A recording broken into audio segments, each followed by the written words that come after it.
All right, let's dive into this open source AI thing, DeepSeek V3. I've heard it's really shaking things up, like challenging the big guys. And we're going to figure out how. Yeah, it's pretty interesting. DeepSeek-V3 has a massive 671 billion parameters, but Yes.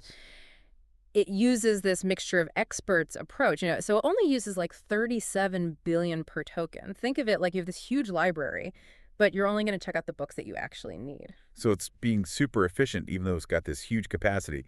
How does that affect the training? Well, they trained it on a massive data set, like 14.8 trillion tokens. To give you an idea of the scale, that's like reading the whole Library of Congress Right. thousands of times. But it's not just about the amount of data. They use some really smart strategies like this fill in the middle thing. It's like a giant word puzzle for the AI. It learns to predict missing words. So it's understanding the relationships between words, not just the words themselves. That's really cool. Yeah. But to train something this big, it must have cost a fortune, right? You'd think so, but that's what makes this model so remarkable. They trained it for only $5.576 million. Now, I know that might sound like a lot, but compared to other models, some cost hundreds of millions to train. This is pennies. Wow, yeah. I mean, to get this level of performance and keep the costs so low, that's amazing. Yeah. So how does it actually perform? Can it compete with the big closed source models? That's the question, isn't it? And the answer is yes. It beats other open source models on all sorts of tests, even tough ones like code and math, and it's right up there with models like GPT-4o and Claude-3.5 on some tasks. Okay, well, hold on. Break some of that down for me and our listeners. When you say benchmarks, what does that even mean? Think of those as standardized tests for AI. They measure how well a model does on specific things, like translating languages or writing different types of content, or even answering questions about a text. So DeepSeek V3 is passing these tests, even compared to the best out there. That's impressive. Are there any areas where it's particularly good? One thing that stands out is its ability to handle long pieces of text. We're talking thousands of words. It can understand and process all that information, Yeah. which is really important for things like summarizing complex documents or even just having a long conversation. Yeah, because it needs to remember everything that was said before. Even humans have trouble with that sometimes. But what about how DeepSeek V3 is built? Is there something special about its architecture that helps it perform so well? Oh, absolutely. One key innovation is this thing called multi-head latent attention, MLA for short. MLA. Yeah, I'm still trying to get my head around that one. Okay, so imagine you're reading a long article as you go through it. You have to remember what you've already read to understand the context. Right, like remembering the characters in a book or something. Exactly. Traditional attention mechanisms in AI do that. They help the model keep track of everything. But the problem is all that information takes up a lot of memory, especially with a model as big as DeepSeek V3. It's like trying to juggle too many things at once. Yeah, exactly. So MLA comes in, and it finds a more efficient way to handle all that information. It basically compresses the data, like creating a summary. So it remembers the important stuff, but in a more compact way. That makes sense. But if you're compressing the information, doesn't that mean you're losing some detail? That's a great question, and that's what's so clever about MLA. It compresses the data in a way that keeps the most important information for attention calculations, like highlighting the key sentences in a long document. So it's like a smart highlighter. That's cool. And you mentioned DeepSeekMoE before, their mixture of experts approach. How does that fit in? Right, so DeepSeekMoE is all about managing the model size. Remember, it's got 671 billion parameters. Yeah. That's a lot to deal with. Yeah, like trying to run a whole city with billions of government departments. It's exactly. DeepSeekMoE breaks down the model into smaller units called experts.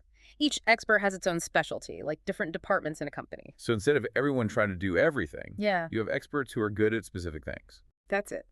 And here's the key.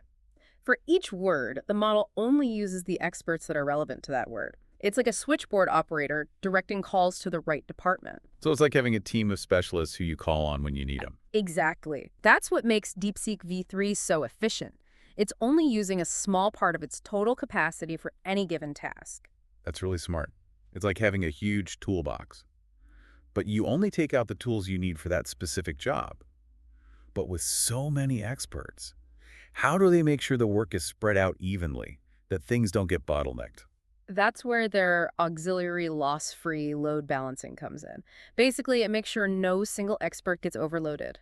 They adjust how likely an expert is to be chosen based on how busy it is. So if an expert is getting swamped, the system kind of gives it a break. Exactly. It's a smart way to keep things running smoothly. This is all very impressive. It seems like they've really optimized every part of the model. But it's not just about the architecture, right? They've also come up with some really innovative training techniques. Oh, absolutely. The architecture is the foundation, but the training is what really shapes the model's abilities. We've already talked about that fill in the middle thing, Yeah. which is a really clever way to train it to understand context.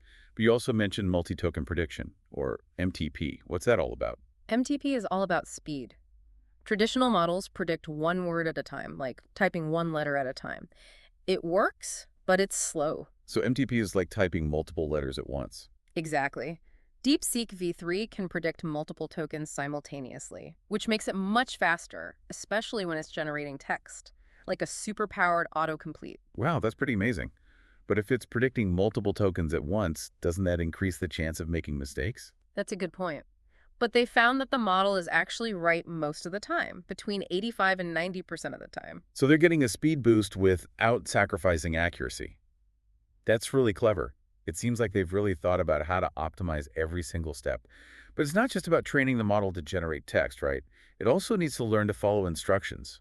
You're right, it's like raising a child. You need to teach them how to speak, but also how to behave and understand social cues. That's a great analogy.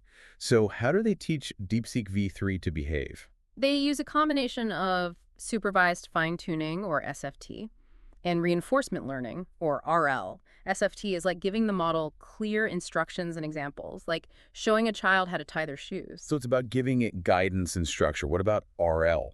RL is more about letting the model learn through trial and error, like giving a child a puzzle to solve. They might not get it right the first time, but they learn from their mistakes. So SFT lays the groundwork, and then RL helps it refine its skills. Exactly. And to make RL work, they've created a reward system that uses both rules and models. For things with clear right and wrong answers, like math, they use rules. Makes sense. But what about more open-ended tasks, like writing a story? How do you measure success there? That's where the model-based approach comes in. They use a separate model to evaluate the output, like having a teacher who can judge how creative and coherent a student's writing is. So they're using both hard-coded rules and a learned model to give feedback. That's pretty advanced. And you mentioned earlier that they also use another model, DeepSeek R1, to help with reasoning. How does that work? DeepSeek R1 is really good at reasoning and problem solving, like a master chess player.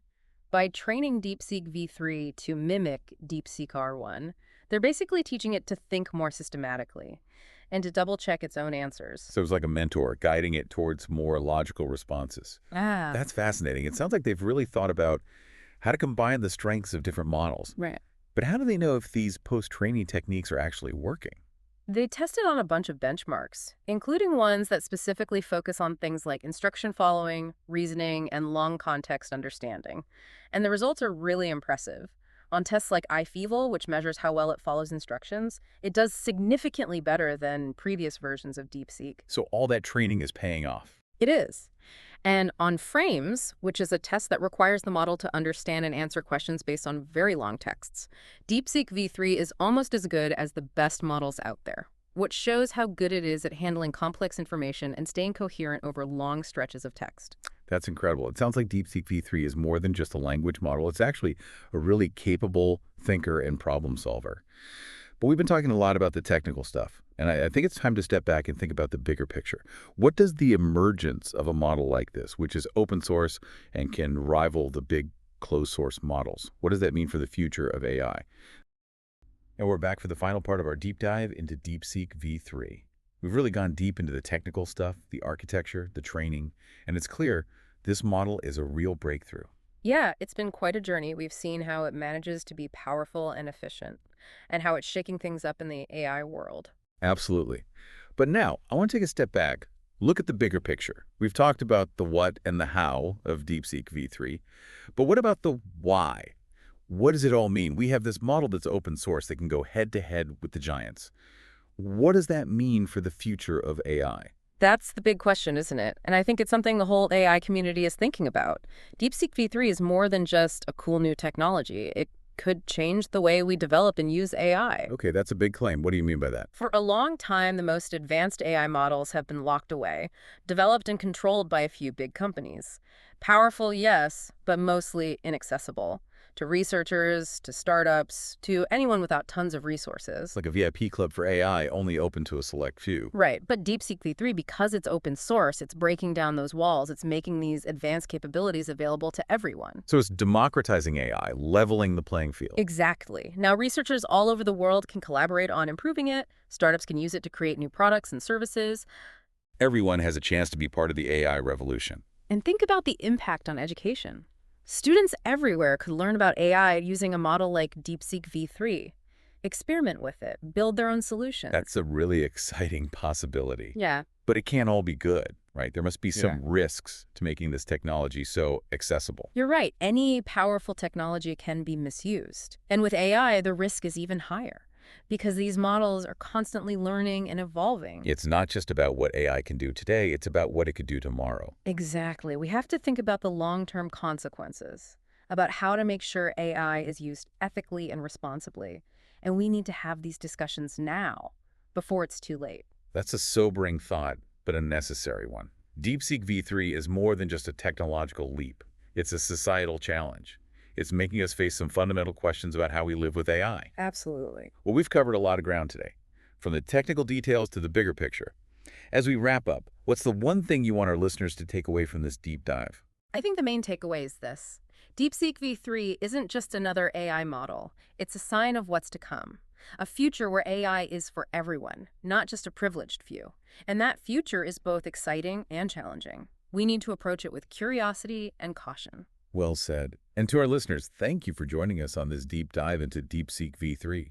We've only scratched the surface of this amazing technology, but we hope we've sparked your curiosity. Keep learning, keep questioning, and keep exploring the world of AI.